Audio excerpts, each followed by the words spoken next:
The pillars of education. So you will also be encountering this one during the board examination.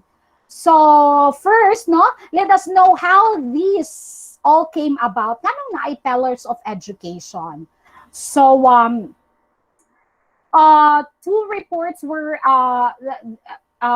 there were two reports, no, two education reports were commissioned by the United Nations of Educational, Scientific, and Cultural Organization, or the UNESCO. These reports are Learning to Be, otherwise known as the Fowry Report of 1972, and Learning the Treasure Within, otherwise known as the Delors Report 1996. So these two reports were efforts to answer the challenges. No, mao ni siya ang basis kaning duha ka report on the challenges of the 21st century education. It is also geared for, you know, sustainability sa atong education. So, on how are we going to become holistic, no, in our education, and looking at the education as a lifelong process. No? So, again, ito po yung dalawang report na to ang naging produkto ng effort ng UNESCO. UNESCO, or the United Nations Educational, Scientific, and Cultural Organization, para po masagot ang mga challenges nga kinakaharap ng 21st century education or learners, no? So, and paano magiging holistic ang education, at dahil din sa view nila na dapat yung learning is a lifelong process. Okay? So, we have these four pillars of SDE. Okay, so SDE stands for Sustainable Development Education. So now let us take a look, no, at these pillars one by one. So we have learning to know, learning to live together, learning to do, learning to be. So again, no, you will encounter this one during the board exam. Ang gawas ni siya, maybe 3 to 5 items na ani siya sa proof ed. Alright, so let's tackle first learning to know. Learning to know is the acquisition of knowledge and skills that are needed to function in the world. Okay, these are skills under the skills under this pillar of learning include literacy, numeracy, and critical thinking. So if you are thinking about learning to know, this all pertains to your knowledge, skills, and attitude that so that you are mentally competent. No? In short po, ang focus ng learning to know is the brain of the person. Rational thinking, higher order thinking skills ng isang tao. No, lahat ng knowledge, basta gamit mo yung mind mo, yung utak mo, that is learning to know. Alright, moving on to the next learning to live together. Learning to live together is the development of social skills and values that enable individual and societies to live in a peace and harmony. No? It is also a respect and a concern with others, social and interpersonal skills, and an appreciation of the diversity among people. Alright, so ang sinasabi po ng learning to live together ay kailangan po meron tayong values, no? Attitude kung saan pwede tayong mamuhay kasama ng ibang tao. No? Kahit na iba-iba ang mga race natin, iba-iba yung mga religion natin, iba-iba yung mga paniniwala natin or opinion natin sa buhay, ay pwede pa rin tayong maging mapayapa. No? We live in a harmonious and in a peaceful life in a society. So dapat iyan yung natin, ipupossess natin within our community or within our society. Okay, next, learning to do. All right, so learning to do is the acquisition of skills that would enable individual to effectively participate in the global economy and society. So, learning to do is the skills that are often linked to the occupational success, such as vocational and technical skills, apprenticeship, and leadership and management competencies. Okay. So, ang learning to do naman, alright? So, ang pinofocus ng learning to do naman is yung mga target goals natin, no? Kung saan target goals ng isang estudyante, no? Na or isang tao na maging effective siya sa kaniyang trabaho. O so meron kang, of course, no, technical skills and vocational skills. Meron kang dapat leadership skills, meron kang management competencies kasi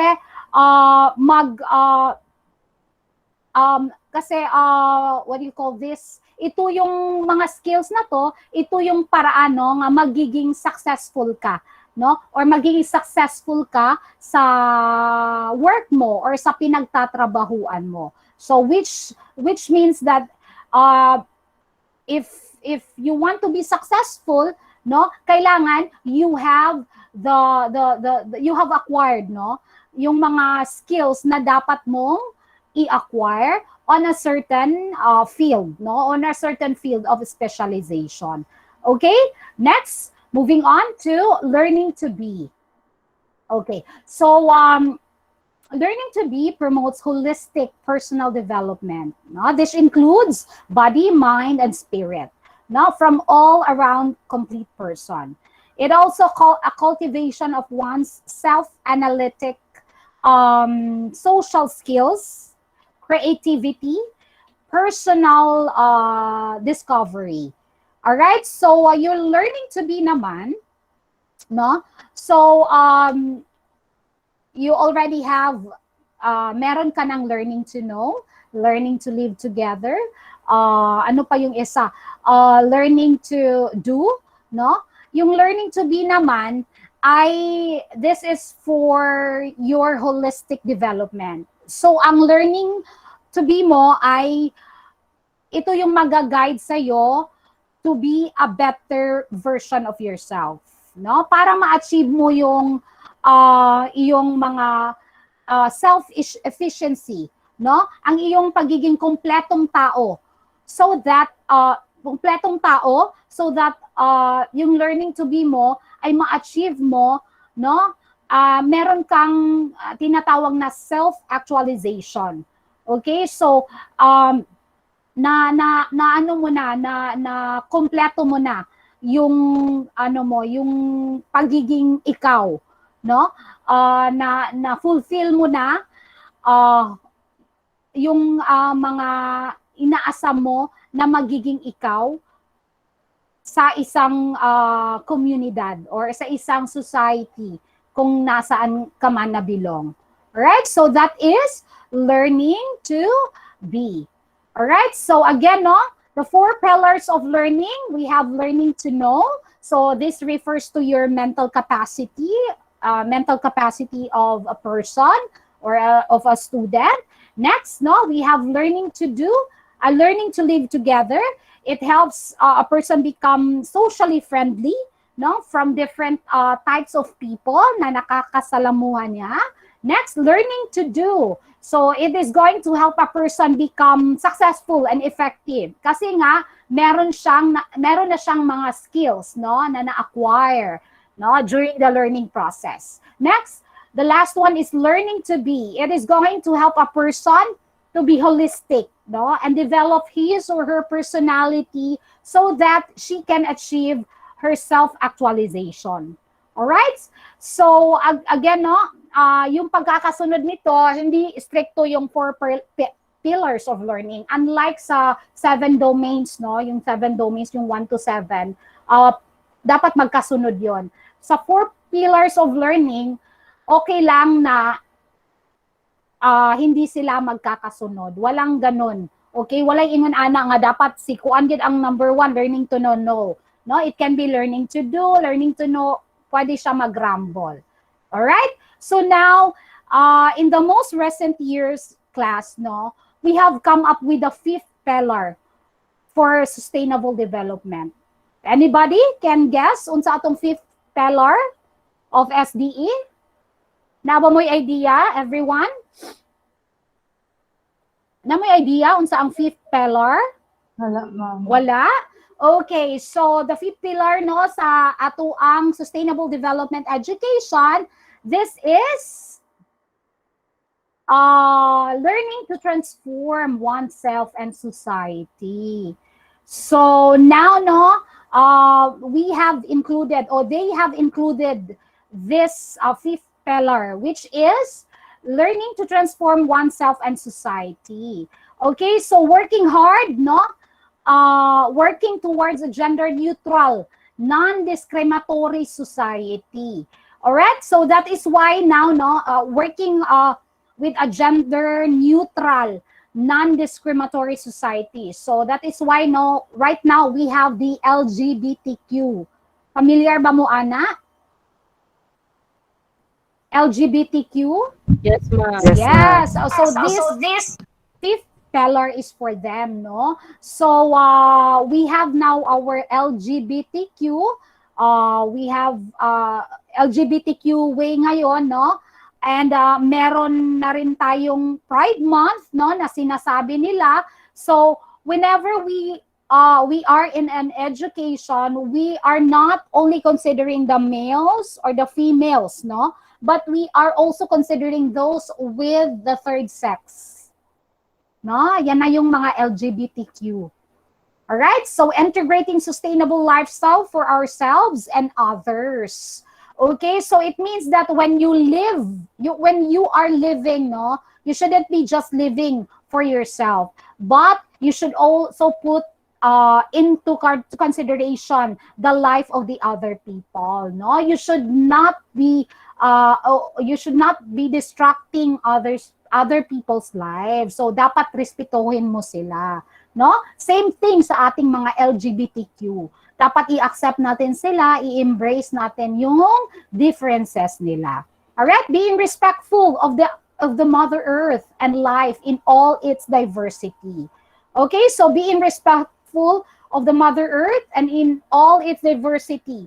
Alright? So, and of course, promoting democracy in society where peace prevails. So, yung fifth pillar of SDE, which is the learning to transform oneself and society, is actually very similar to the learning to live together in harmony. But this is just a step higher. One step higher lang ni siya. So, mas mataas lang kaysa learning to live together kasi meron siyang social skills that will enable you to have friends. But with this fifth pillar of SDE, this pillar pertains to transformation of oneself and society, that you should be flexible. No, dapat flexible tayo. You should be able to adjust, no? You should what do you call this? You should be able to create, no, a peaceful society where everyone is different, yet we are accepting each other's differences and diversity. No? So, dapat i-respect mo talaga yung pagiging different nila. Especially our LGBTQ people. Alright? Okay. So, those are the pillars of education. And, of course, with this fifth pillar, which is the learning to transform oneself and society. Okay, let's try this one. Board exam question na siya. Teacher Cara encourages her students to engage in after-school activities, okay, that develop all aspects of their life. This include engaging in sports, creative arts, and other activities that promote their mental, physical, and spiritual well-being. Under which pillar of learning is this? So, kaning mga italic, no? These are your hints ninyo. All aspects of their lives. Promote their mental, physical, spiritual well-being. Ay, nanaday ang answer, sorry. Okay, the answer is learning to be. Okay, ang answer, Ana, is learning to be. No? Anong learning to be man? Anybody?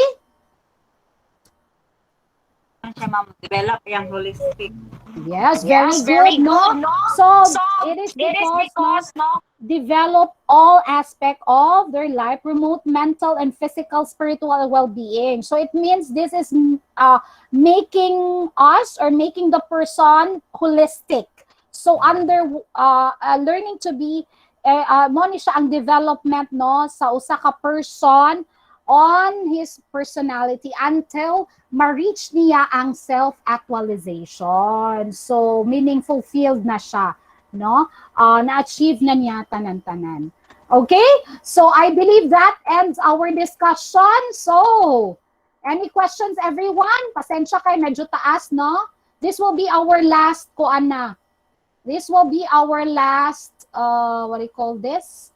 Last discussion or meeting kasi this is the last module na, module 4.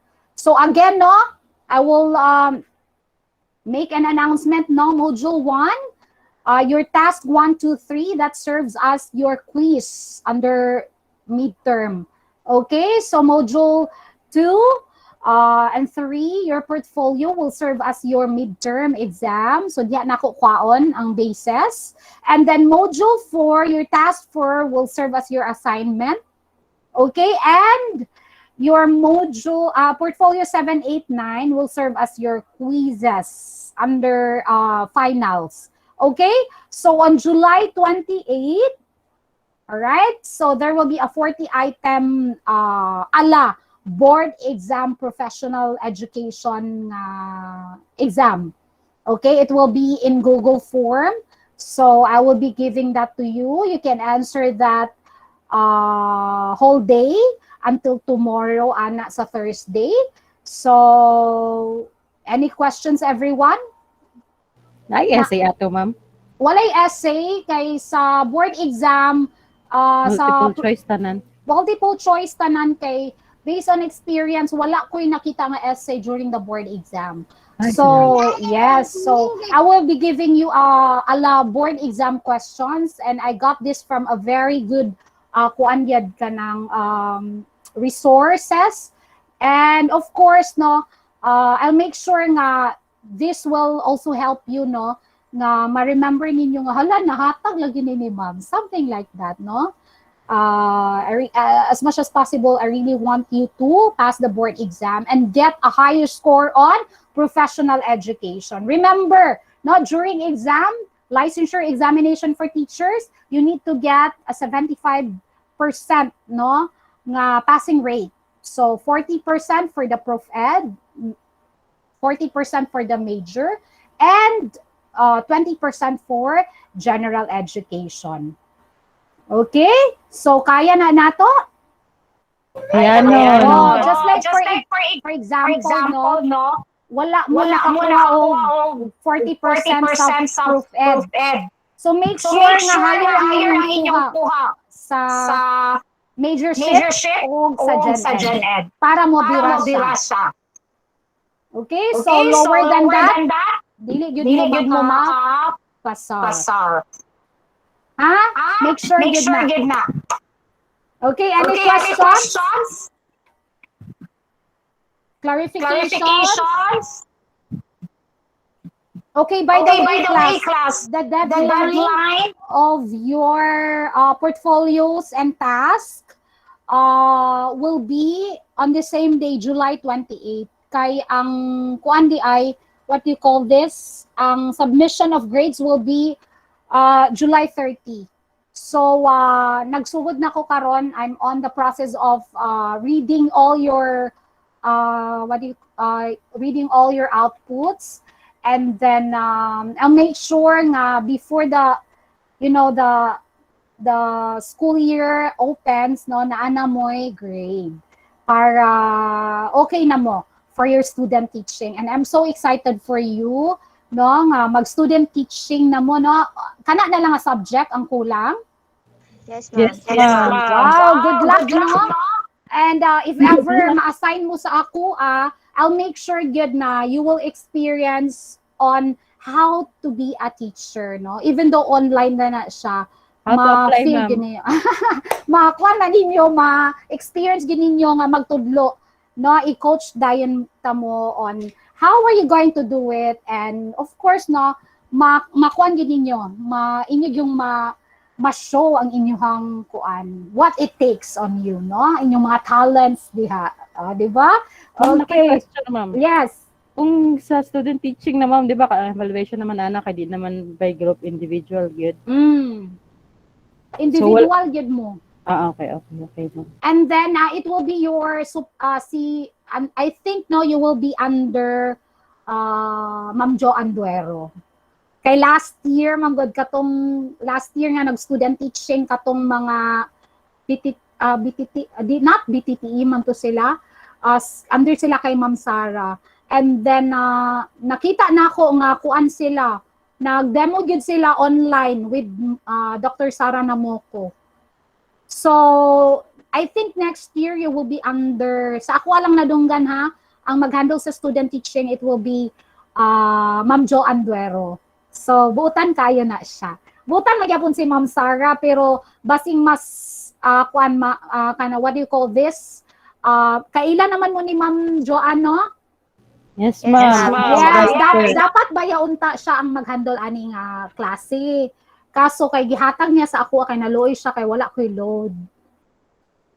So, I hope nga naka-learn mo with regards to all the topics, no, natagaan ta mo mga hints and points, no, on how to target questions, no, pertaining to professional education. So naaba mo inatunan, ayaw nyo kalimti ang 7 domains, 4 pillars of learning. Okay? Magkita-kita Yes, rata puhon, and we pray, no, nga mabalik na gyud ang physical learning, no, makabalik na ta sa school so that makakuan gid ta, collaborate ta, maka-help gid ta hand in hand, no, with each other. Okay? All right, so no more questions, clarifications?